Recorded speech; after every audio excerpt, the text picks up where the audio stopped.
ये पोकेमॉन की दुनिया का सबसे बुरा पल था। एक पोकेमॉन जो अपने प्राइम टाइम में लीग के टॉप पर था, उसने सब कुछ खुद ही बर्बाद कर दिया। ये कहानी है ऐश के चारिज़ार्ड की, जो एक टाइम पर सबसे बड़ा ऑल स्टार पोकेमॉन था, लेकिन कैसे वो गिरा और शायद फिर से उठा। लेकिन ये सब शुरुआत से समझने के लिए हमें वापस जाना होगा पोकेमॉन के पहले सीजन में, जहां ऐश अपनी पहली पोकेमॉन जर्नी पे निकला था। ऐश एक 10 साल का नया ट्रेनर था, ना एक्सपीरियंस ना नॉलेज, लेकिन उसके दिल में एक अलग वार्मथ थी। जब उसने एक बेहाल चारमेंडर को देखा तो बिना सोचे समझे उसकी मदद करने चला गया। चारमेंडर एक पत्थर पर बैठा था, बेहाल और कमजोर। ऐश उसे पोकेमॉन सेंटर ले जाने की कोशिश करता है, लेकिन चारमेंडर हिलता भी नहीं। पिकाचू बताता है कि चारमेंडर ऑलरेडी किसी का पोकेमॉन है और वो अपने ट्रेनर का वेट कर रहा है।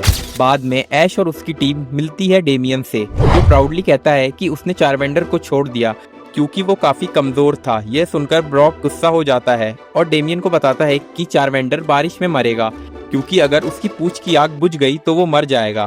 तो ऐश, ब्रॉक और मिस्टी मिलके उस चारमेंडर को बचा लेते हैं जब वो एक स्पैरोस के झुंड से पिट रहा होता है। चारमेंडर को ब्लैंकेट में लपेट के पोकेमॉन सेंटर ले जाया जाता है। नर्स जॉय उसका इलाज करती है। रात में चारमेंडर भाग जाता है। वो अभी भी सोचता है कि डेमियन उसका असली ट्रेनर है, लेकिन बाद में जब चारमेंडर टीम रॉकेट को हराता है और पिकाचू को बचाता है, डेमियन उसकी स्ट्रेंथ देखकर उसे वापस लेने आता है। चारमेंडर को मैनिपुलेट करता है, लेकिन चारमेंडर फाइनली उसकी झूठी बातों से थककर उसे फ्लेम थ्रोवर मार देता है और ऐश के टीम का हिस्सा बन जाता है। ऐश और चारमेंडर की बॉन्डिंग स्ट्रांग होती है। चारमेंडर हर बैटल में शाइन करता है। उसने टफ पोकेमॉन को तक हराया, इवन जब उसका लेवल उनसे कम था। लेकिन चारमेंडर इवॉल्व होता है चारमेलियन में, सब कुछ बदल जाता है। ये वही मैकेनिज्म है जो पोकेमॉन गेम्स में होता है। अगर ट्रेनर के पास इनफ बैजेस नहीं होते तो हाई लेवल पोकेमॉन उसकी नहीं सुनते। चारमेलियन ऐश को डिजर्विंग नहीं समझता है और उसका एटीट्यूड बिगड़ता गया। एक फ्रेंडली बैटल में वो पेरिस नाम के एक पोकेमॉन पर ओवर रिएक्ट करता है और इवन ऐश पर भी अटैक करता है। ऐश फाइनली उसे बेंच पर डाल देता है। कुछ टाइम बाद एक लाइफ और डेथ सिचुएशन में जब ऐश एक फॉसिल पोकेमॉन से गिर जाता है, वो चारमेलियन को निकालता है। एक एरोडैक्टिल उसको मार के उड़ जाता है और चारमेलियन का ईगो हर्ट हो जाता है। उस गुस्से में वो इवॉल्व हो जाता है चारिज़ार्ड में और एरोडैक्टिल को हरा देता है। ऐश को लगता है कि सब कुछ ठीक हो गया। चारिज़ार्ड इवॉल्व सिर्फ इसलिए हुआ क्योंकि उसका ईगो हर्ट हुआ था, ऐश के लिए नहीं। चारिज़ार्ड अब भी ऐश की नहीं सुनता, लेकिन सब कुछ तब बदलता है जब ऐश 7th जिम लीडर ब्लेन को चैलेंज करता है। जब चारिज़ार्ड ब्लेन के मैग्मार से लड़ता है तो उसको एक वर्दी अपोनेंट मिलता है। वो बैटल इंटेंस होती है, लावा के अंदर तक फाइट होती है और चारिज़ार्ड अपना signature move seismic toss use करके जीत जाता है। ये पहली बार था जब चारिज़ार्ड ने किसी को अपना इक्वल माना, लेकिन वो फिर भी ऐश को रिस्पेक्ट नहीं देता। चारिज़ार्ड का ये एटीट्यूड उसके पास ट्रोमा का रिजल्ट था। डेमियन ने उसे तब छोड़ दिया था जब वो कमजोर था, और अब जब वो स्ट्रांग है तो उसे लगता है कि अगर वो दोबारा किसी ट्रेनर की सुनेगा तो फिर से उसे छोड़ दिया जाएगा। ये उसके ट्रस्ट इश्यूज का सोर्स था। बाद में ऐश का चारिज़ार्ड पोकेमॉन मूवी में म्यूट्वो से लड़ता है, एक पावरफुल क्लोन के अगेंस्ट। ऐश मर जाता है और पत्थर बन जाता है। चारिज़ार्ड और बाकी पोकेमॉन रो देते हैं। ये पहली बार था जब चारिज़ार्ड ने इमोशन दिखाए। जब ऐश जिंदा होता है, चारिज़ार्ड अपने ओल्ड सेल्फ में चला जाता है। फिर आती है इंडिगो लीग, सबसे बड़ा टूर्नामेंट। ऐश टॉप 16 तक पहुंच जाता है, लेकिन पूरी लीग में कभी चारिज़ार्ड को यूज नहीं करता।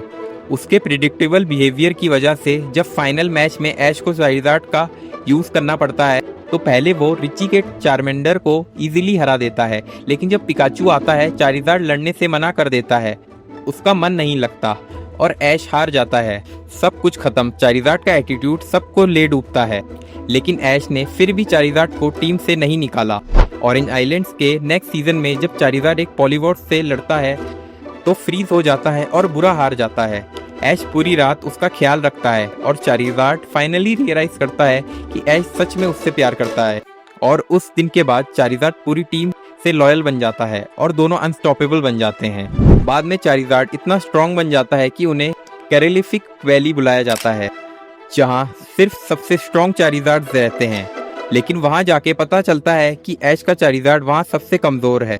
टीम रॉकेट उसकी मदद करती है वापस घुसने में, एक ड्रामा रचाकर, और फाइनली चारिज़ार्ड को ट्रेनिंग के लिए रख लिया जाता है। ऐश समझता है कि चारिज़ार्ड के लिए बेस्ट यही होगा, तो दर्द के साथ उसे वहां छोड़ देता है। वो प्रॉमिस करता है कि फिर मिलेंगे। बाद में अलग अलग रीजन्स में चारिज़ार्ड कैमियोस करता है। पोकेमॉन की अलग जर्नीज में भी वो ऐश के साथ दोबारा दिखता है। ये कहानी सिर्फ एक पोकेमॉन की ग्रोथ की नहीं, बल्कि ट्रस्ट, ट्रॉमा और लॉयल्टी की भी है। कैसे एक अब्यूज्ड और ब्रोकन चार्मेंडर चारिज़ार्ड बनकर खुद पर भरोसा करना सीखता है, और फाइनली ऐश पर भी। तो गाइस, चारिज़ार्ड की कहानी तो खत्म हो गई।